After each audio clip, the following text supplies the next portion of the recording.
ನಮಸ್ಕಾರ. 3 big breaking ನ್ಯೂಸ್ಗೆ ಸ್ವಾಗತ. ನಾನು ಪೃಥ್ವಿರಾಜ್ ಹಾರನಹಳ್ಳಿ. ಮೊದಲ ಬಿಗ್ ಬ್ರೇಕಿಂಗ್ ನ್ಯೂಸ್ ನಿಮ್ಮ ಮುಂದೆ. ಅಂದುಕೊಂಡಿದ್ದೇ ಸಿಗುತ್ತಾ? ಸಿಎಂ ಕೊಟ್ಟಿದ್ದೇ ಫೈನಲ್. ಯಾರಿಗೆ ಯಾವ ಖಾತೆ? ಎಕ್ಸ್ಕ್ಲೂಸಿವ್ ಲಿಸ್ಟ್ ನಿಮ್ಮ ನ್ಯೂಸ್ 18 ಕನ್ನಡದಲ್ಲಿ.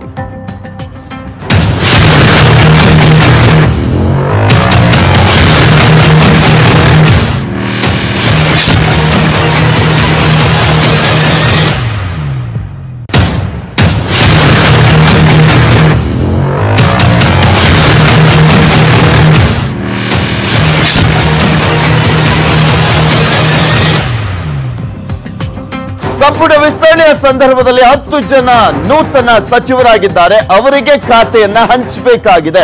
ಸೊ ಹೀಗಾಗಿ ಎಲ್ಲರ ಖಾತೆ ಇವತ್ತು ರೀಶಫಲ್ ಆಗಲಿದೆ. ಅಂದ್ರೆ ಕೆಲವರ ಬಳಿ ಹೆಚ್ಚುವರಿ ಖಾತೆಗಳು ಇರುವಂತದ್ದು. ಸೊ ಹೀಗಾಗಿ ಸಿಎಂ ಯಡಿಯೂರಪ್ಪನವರು ಯಾರಿಗೆ ಯಾವ ಖಾತೆ ಕೊಡ್ತಾರೆ ಅನ್ನೋದು ಸಾಕಷ್ಟು ಕುತೂಹಲ ಕೆಡೆ ಮಾಡಿಕೊಟ್ಟಿದೆ. ಸೊ ನೂತನ 10 ಸಚಿವರಿಗೆ ಇಂದು ಖಾತೆಯನ್ನ ಹಂಚಿಕೆ ಮಾಡಲಾಗುತ್ತೆ. ಅದನ್ನ ಯಡಿಯೂರಪ್ಪನವರೇ ಹೇಳಿದ್ದಾರೆ.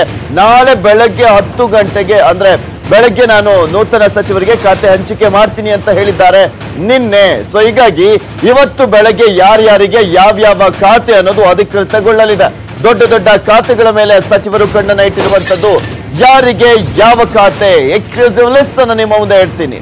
ಖಾತೆ ಹಂಚಿಕೆ ಬಳಿಕ ಮತ್ತೆ ಏನಾದ್ರೂ ಶುರುವಾಗ್ಬಿಡುತ್ತಾ ಖಾತೆ ಅನ್ನೋದನ್ನ ಕಾದ್ ನೋಡ್ಬೇಕು. ಇಷ್ಟು ದಿನ ಇರುವಂತ ಖ್ಯಾತೆ ಅಂದ್ರೆ ಪ್ರಮುಖವಾಗಿ ಸಂಪುಟ ವಿಸ್ತರಣೆಯಲ್ಲಿ ನಮಗೆ ಸಿಕ್ಕಿಲ್ಲ ಅಂತ ಮೂಲ ಬಿಜೆಪಿಗರು ಖ್ಯಾತೆಯನ್ನ ಅಂದ್ರೆ ಸಚಿವ ಸಂಪುಟ ಸ್ಥಾನದ ಖ್ಯಾತೆಯನ್ನ ತೆಗಿತಾ ಇದ್ದಾರೆ. ಇನ್ನ ಈಗ ಇರುವಂತಹ ಹಾಲಿ ಸಚಿವರುಗಳಿಗೆ ಖಾತೆಯ ಖ್ಯಾತೆ ಶುರುವಾಗುತ್ತಾ ನೋಡ್ಬೇಕಾಗಿದೆ. ಖಾತೆ ಹಂಚಿಕೆಗೂ ಅಡ್ಡಿಯಾಗುತ್ತಾ ಮೂಲ ವ್ಯಾಧಿ ಅನ್ನೋದು ಎಲ್ಲದಕ್ಕೂ ಮದ್ದು ಕಂಡು ಹಿಡಿದಿದ್ದಾರ ಸಿಎಂ ಕಾದ್ ನೋಡ್ಬೇಕು. ಯಾಕಂದ್ರೆ ಅಳೆದು ತೂಗಿ ಇಲ್ಲಿ ಖಾತೆಯನ್ನ ಹಂಚಿಕೆ ಮಾಡಿರ್ತಾರೆ. ಜಲಕಂಟಕ ಭೇದಿಸ್ತಾರ ರಮೇಶ್ ಜಾರಕಿಹೊಳಿ, ಕಾದ್ ನೋಡ್ಬೇಕಾಗಿದೆ. ಯಾರಿಗೆ ಸಿಗುತ್ತೆ? ಬೆಂಗಳೂರು ನಗರದ ಕೃಪಕಟಾಕ್ಷ. ಅತ್ಯಂತ ಪ್ರಮುಖ 2 ಖಾತೆಗಳು ಇದು. ಒಂದು ಜಲಸಂಪನ್ಮೂಲ ಖಾತೆ, ಇನ್ನೊಂದು ಬೆಂಗಳೂರ ನಗರಾಭಿವೃದ್ಧಿ ಖಾತೆ ಇದೆಯಲ್ಲ. ಈ 2 ಖಾತೆಗಳು ತುಂಬಾ ಪ್ರಮುಖವಾದಂಥವು. ಸೊ ಈ 2 ಖಾತೆಗಳನ್ನ ನೂತನ ಸಚಿವರಿಗೆ ನೀಡಲಾಗುತ್ತಾ, ಅವರ ಕೈ ಸೇರುತ್ತಾ ಕಾದ್ ನೋಡ್ಬೇಕಾಗಿದೆ. ಹಾಗೆ ಗೃಹ ಖಾತೆ ಮೇಲೂ ಕೂಡ ಕಣ್ಣು ಬಿದ್ದಿದೆ ಬಿಸಿ ಪಾಟೀಲ್ ಅವರಿಗೆ. ಸೊ ಆ ಒಂದು ಖಾತೆಯನ್ನ ಕೂಡ ಏನಾದ್ರೂ ಚೇಂಜ್ ಮಾಡಲಾಗುತ್ತಾ? ಇದೆಲ್ಲದಕ್ಕೂ ಉತ್ತರ ಮೋಸ್ಟ್ ಪ್ರಾಬಬ್ಲಿ ಇನ್ನೇನು ಕೆಲವೇ ಗಂಟೆಗಳಲ್ಲಿ ಸಿಗುವಂತ ಚಾನ್ಸಸ್ ಇದೆ. ಇನ್ನೊಂದು 2-3 ಗಂಟೆಯಲ್ಲಿ ಸಿಗಬಹುದು. ಬೇಕಿರೋದು ಸಿಗುತ್ತಾ ಅಥವಾ ಸಿಕ್ಕಿದ್ದೆ ಸೀರುಂಡೆನಾ? ಇವ್ರು ಬಯಸಿದಂತ ಖಾತೆಗಳೇ ಸಿಗ್ತವ ಅಥವಾ ಯಾವ್ದು ಸಿಕ್ಕರೂ ಓಕೆ ಅಂತ ಸುಮ್ಮನೆ ಆಗ್ತಾರ? ನೋಡ್ಬೇಕು. ಯಾರಿಗೆ ಯಾವುದು ಫೈನಲ್ ಮಾಡಿದ್ದಾರೆ ಸಿಎಂ? ನ್ಯೂಸ್ 18 ನಲ್ಲಿ ಖಾತೆ ಹಂಚಿಕೆ ಎಕ್ಸ್ಕ್ಲೂಸಿವ್ ಲಿಸ್ಟ್ ಅನ್ನ ನಿಮ್ಮ ಮುಂದೆ ಇಡ್ತೀನಿ. ಈಗ ಯಾರಿಗೆ ಯಾವ ಖಾತೆ ಆಲ್ಮೋಸ್ಟ್ ಫಿಕ್ಸ್ ಆಗ್ತಾ ಇದೆ ಅನ್ನೋದು.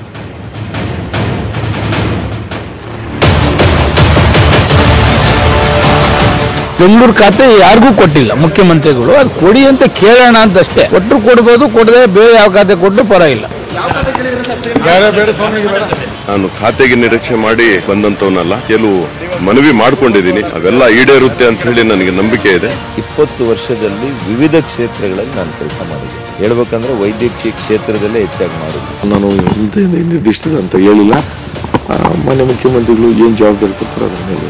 ಮುಖ್ಯಮಂತ್ರಿಗಳು ನನ್ನ ಮೇಲೆ ವಿಶ್ವಾಸ ಇಟ್ಟು ಯಾವುದನ್ನ ಕೊಡ್ತಾರೋ ಆ ಖಾತೆಯಿಂದ ನಿಭಾಯಿಸ್ತೇನೆ. ಖಾತೆಗಳದ್ದು ಇನ್ನೂ ಖಾತೆ ತೆಗೆದಿಲ್ಲ ಯಾರು. ಯಾವ ಖಾತೆ ಕೊಟ್ಟರು ಮಾಡ್ತೀನಿ, ಅದಕ್ಕೇನಿಲ್ಲ.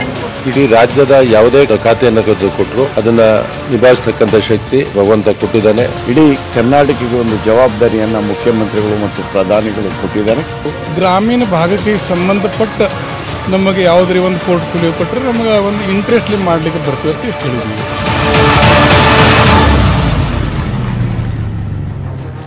ಇಲ್ಲಿ ಪ್ರಮುಖವಾಗಿ ಇವರೆಲ್ಲರೂ ಕೂಡ ಯಾವ ಖಾತೆ ಕೊಟ್ಟರು ನಿಭಾಯಿಸ್ತೀನಿ ಅಂತ ಹೇಳ್ತಾ ಇದ್ರು ಕೂಡ ಇಲ್ಲಿ ಪ್ರಮುಖವಾಗಿ ನಮ್ಗೆ ಅದೇ ಖಾತೆ ಬೇಕು ಅಂತ ಈಗ ಆಲ್ರೆಡಿ ಕೆಲವರು ಪಟ್ಟನ್ನ ಹಿಡ್ಕೊಂಡಿದ್ದಾರೆ. ಅದರಲ್ಲಿ ಕೆಲವರು ಬಹಿರಂಗವಾಗಿ ಮಾತನಾಡಿದ್ದನ್ನ ಕೂಡ ನೀವು ಗಮನಿಸಿದ್ರಿ. ಅದರಲ್ಲೂ ಇಲ್ಲಿ ಮೇನ್ ಅಂದ್ರೆ ರಮೇಶ್ ಜಾರಕಿಹೊಳಿ ಅವರಿಗೆ ಜಲಸಂಪನ್ಮೂಲ ಖಾತೆ ಬೇಕೇ ಬೇಕು ಅಂತ ಪಟ್ಟಣ ಹಿಡ್ಕೊಂಡಿದ್ದಾರೆ. ಸೊ ಅವರಿಗೆ ಆ ಖಾತೆ ಸಿಗುತ್ತಾ ಅನ್ನೋದನ್ನ ಕಾದ್ ನೋಡ್ಬೇಕು. ಇನ್ನ ಬಿಸಿ ಪಾಟೀಲ್ ಅವರಿಗೆ ಬಂದಿಖಾನೆ ಖಾತೆ ಸಿಗುವಂತ ಸಾಧ್ಯತೆ ಇದೆ ಅಂತ ಹೇಳಲಾಗ್ತದೆ. ಇನ್ನು ಶ್ರೀಮಂತ ಪಾಟೀಲ್ ಅವರಿಗೆ ಸಕ್ಕರೆ ಖಾತೆ, ನಾರಾಯಣಗೌಡರಿಗೆ ಪ್ರವಾಸೋದ್ಯಮ ಅಥವಾ ಸಣ್ಣ ನೀರಾವರಿ. ಇದು ಸಂಭಾವ್ಯ ಖಾತೆಗಳನ್ನ ನಾವು ನಿಮ್ಗೆ ತೋರಿಸ್ತಾ ಇರುವಂತದ್ದು. ಒಟ್ಟು 10 ಜನ ನೂತನ ಸಚಿವರಿಗೆ ಯಾವ್ದ್ಯಾವ್ದು ಅನ್ನೋದು ಇವಾಗ ಫೈನಲ್ ಐಸ್ ಆಗುತ್ತೆ. ಇವತ್ತು ಯಡಿಯೂರಪ್ಪನವರು ಅದನ್ನ ಅನೌನ್ಸ್ ಮಾಡಲಿದ್ದಾರೆ. ಇಲ್ಲಿ ಭೈರತಿ ಬಸವರಾಜು ಅವರು ನಗರಾಭಿವೃದ್ಧಿ ಖಾತೆ ಅಂತ ಹೇಳ್ತಾ ಇದ್ರು. ಆ ಖಾತೆ ಸಿಗುತ್ತಾ ಅನ್ನೋದನ್ನ ಕಾದ್ ನೋಡ್ಬೇಕು. ಎಸ್.ಟಿ. ಸೋಮಶೇಖರ್ ಅವರು ಬೆಂಗಳೂರಿನ ನಗರಾಭಿವೃದ್ಧಿ ಯಾರಿಗೂ ಇನ್ನು ಕೊಟ್ಟಿಲ್ಲ ಅಲ್ವಾ, ಅದನ್ನ ಕೊಟ್ರೆ ಓಕೆ, ನನ್ಗೆ ಅದನ್ನ ಕೇಳೋಣ ಅಂತಿದ್ದೀನಿ ಅಂತ ಹೇಳ್ತಾ ಇದ್ರು. ಅಂತಿದ್ದೀನಿ ಅನ್ನೋದಕ್ಕಿಂತ ಕೇಳಿದ್ದಾರೆ, ಬಟ್ ಯಡಿಯೂರಪ್ಪನವ್ರು ಕೊಡ್ತಾರೋ ಇಲ್ವೋ ಅನ್ನೋದು ಗೊತ್ತಾಗ್ಬೇಕಾಗಿದೆ.